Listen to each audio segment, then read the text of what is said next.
فيما يخص أزمة مباراة اتحاد العاصمة ونهضة بركان، على منوال نهضة بركان النادي القنيطري يكشف عن قميصه الرابع هذا الموسم في الخريطة نجموا نشوفوها في الاي اف ام تي في هكا جاي على جنب في قميص النادي القنيطري، باش تولي ذولي لموضة حكاية الخريطة التي أثارت جدلا كبيرا عبس الدار في مسابقة كأس الكاف، وعلى إثرها رفض اتحاد العاصمة ورفض الاتحاد الجزائري إقامة المباراة وقام بحجز الأقمصة.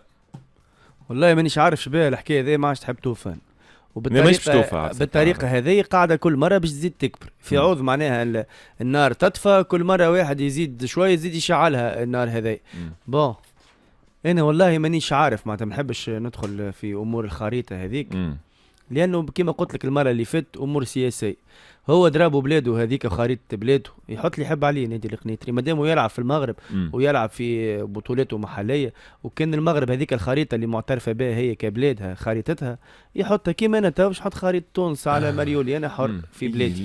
لكن نزاع فيما يخص الصحراء الغربية وملف شائك، والجزائر تعترف المنظمات الدولية كبلد مستقل. المنظمات الدولية باش تعترف يعتبر أنه الصحراء الغربية فما شكون يقول لك تيريتوار متنازع عليه، فما شكون يقول لك تابع المغرب، فما شكون اعترف بالصحراء الغربية كدولة ثم سحب الاعتراف، فما شكون لم يعترف، وفما شكون اعترف.